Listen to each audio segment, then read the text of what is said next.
La tragédie, la tuerie de Littleton, oui. Il y a une dépêche qui est tombée il y a quelques minutes là, sur une fusillade en Grande-Bretagne. Oui, on dit que selon le dernier bilan que je viens d'avoir, c'est 6 personnes qui ont été blessées, dont au moins 3 grièvement. C'est survenu à Rochdale, c'est dans le nord de l'Angleterre, près de Manchester. En fait, selon ce qu'on sait, cette fusillade est survenue devant un supermarché. C'est que ça a eu lieu au cours de l'après-midi entre une course-poursuite entre au moins 2 voitures de police, oui. Un véhicule. Il y avait même un hélicoptère qui participait à cette course-poursuite. Selon des témoins, les blessés ont été transportés dans l'hôpital et ils se trouvaient devant un abribus quand la voiture qui était poursuivie, l'occupant ou les occupants auraient fait feu en direction de ces gens-là. Maintenant, ça revient à ce qui s'est passé au Colorado. Oui. Pierre, plus l'enquête progresse, plus on en apprend. Et on sait maintenant qu'ils étaient prêts, ces 2 jeunes assassins, depuis plusieurs jours. Hein. Ils avaient véritablement organisé leur coup. On a trouvé des bombes dans la cafétéria. Aujourd'hui, il n'y a toujours pas d'école là-bas. On sait que l'enquête policière progresse petit à petit, mais on continue à vérifier les locaux de l'école pour savoir s'il n'y a pas là d'autres engins explosifs. Christian Tivierge nous en parle. La bombe, une bonbonne de propane de barbecue, se trouvait dans les cuisines de la cafétéria où mangeaient 300 élèves. Elle était dans un sac rempli de clous et relié à un bidon d'essence. Cette découverte vient renforcer la thèse voulant que les 2 tireurs fous ont été aidés. We certainly think that there's a very good chance now that we have more than 2 people involved.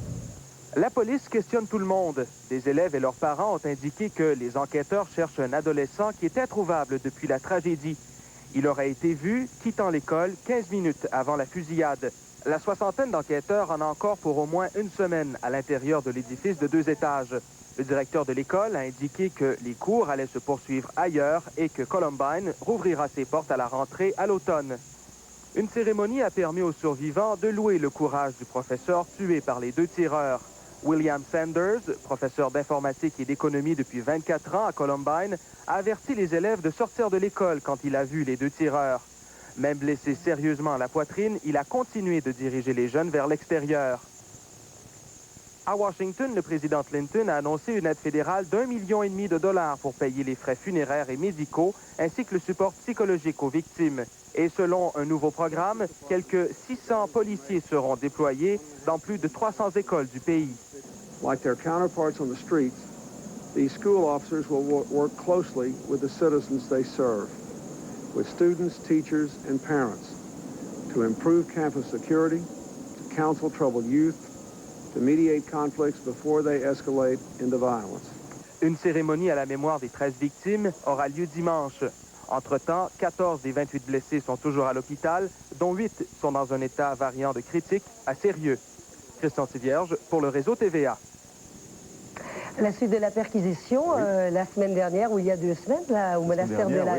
Oui, au monastère des apôtres de l'amour infini, il y a du nouveau maintenant. Du nouveau, oui, parce que vous savez qu'on était à la recherche de 4 membres de la secte des apôtres de l'amour infini, 2 hommes, 2 femmes.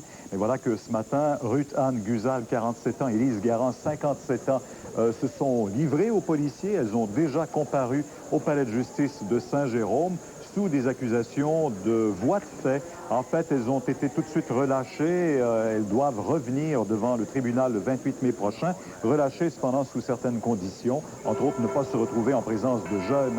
Quant à Rénal Huot, 59 ans, et Jean-Gaston Tremblay, 70 ans, dit le pape Jean, on est sans nouvelles d'eux. On sait par ailleurs que les centres jeunesse des Laurentides tentent à nouveau, ont pris la responsabilité en quelque sorte des jeunes qui se retrouvaient au royaume des apôtres de l'amour infini.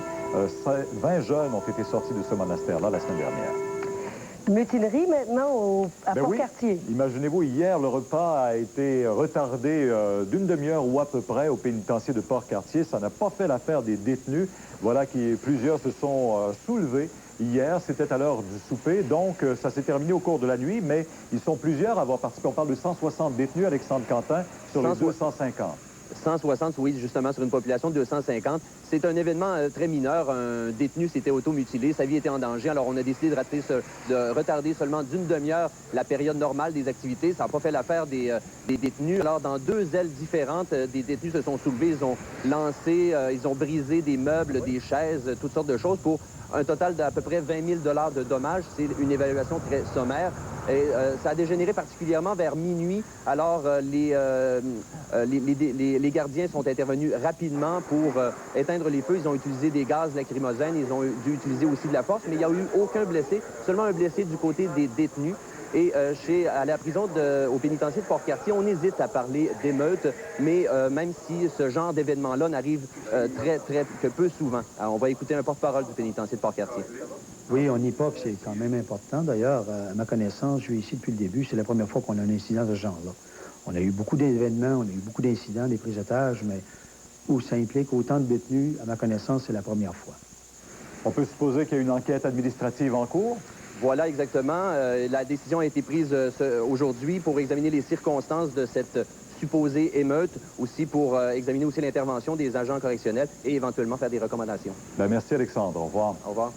Les combats extrêmes sont maintenant permis partout au Québec, Oui, pas on dans en les a rues, vu le 2 j'espère, avril. Pierre? Ben, on en a vu le 2 avril à Kahnawake. Moi, je suis pas un amateur de combats extrêmes, mais il y en a, semble-t-il, de plus en plus, si bien que la Régie des loteries et courses a décidé de modifier les règles pour les permettre ces combats-là un peu partout à travers le Québec. Ce genre de combat, on dit qu'il fait maintenant davantage encadré par des règles assouplies depuis mars par la Régie des alcools, des courses, des jeux. Et il y a une première soirée de combat extrême régie par les nouvelles règles québécoises qui permettent notamment de frapper un adversaire lorsqu'il est au sol. Alors, c'est là que ça modifie, mais il y a d'autres règles également qui sont plus strictes un peu aussi. Il y a des adeptes et ça semble fonctionner, mais ça n'aura pas lieu juste à Kahnawake. Je ne sais pas où ça pourrait avoir lieu ailleurs, mais il y en a qui sont intéressés, semble-t-il, en organiser. Chacun ses goûts. Il y a des mises à pied chez Abitibi Consol et chez Alcan. Oui, exactement. D'abord, chez Abitibi Consol, on sait que plusieurs étaient au courant. Hein. Ça devait avoir lieu dans certaines des usines. Déjà, on peut regarder le tableau suivant, mais c'est 1300 au total au cours des 2 prochaines années. Déjà, à l'usine Wayagamack de Trois-Rivières, on avait fait part de 150 licenciements. Chandler en Gaspésie, 200. Kenogami au Saguenay, 220. Iroquois Falls en Ontario, 240. Et il en reste 400, 450 d'autres qui pourraient venir, entre autres, du siège social ici à Montréal. Il y en aura aussi dans d'autres usines, peut-être aux États-Unis, mais moins. Mais on sait que ça allait moins bien au niveau, par exemple, de la rentabilité des papetières, le prix du papier qui a chuté un peu partout aussi, et les commandes qui étaient un peu à la baisse. Alors, on doit revoir tout ça aussi. Mais outre les usines déjà ciblées par les rationalisations, Abitibi Consol possède 5 autres usines au Québec. Celles d'Alma, Beaupré, Grand-Mère, Shawinigan et Labbé ne sont pas touchées. Il y en a 3 autres en Ontario, 2 à Terre-Neuve, 3 aux États-Unis, 1 en Grande-Bretagne.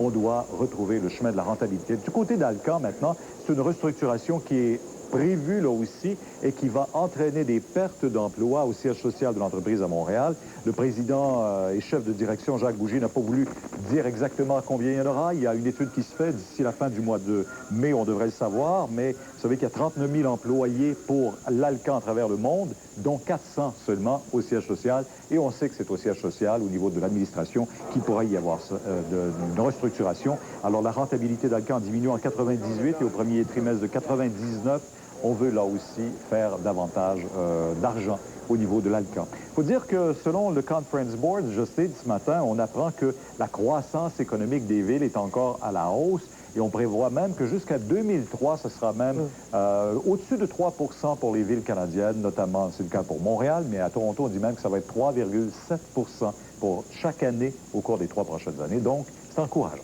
Parlant des statistiques dans un autre domaine, Pierre, oui. Dites-moi, est-ce que le Québec serait devenu moins attrayant pour les immigrants? Je ne sais pas si c'est devenu moins attrayant, mais il y en a eu l'an passé moins et on compte bien au cours des prochaines années en avoir davantage. Il y en a eu 26 181 qui sont arrivés en 98, selon les données rendues publiques par le ministre de l'Immigration, Robert Perrault. Une légère diminution par rapport aux années précédentes. Il y en avait eu 27 981 en 97. Ce fléau au congrès de la Société Alzheimer du Canada. On y rejoint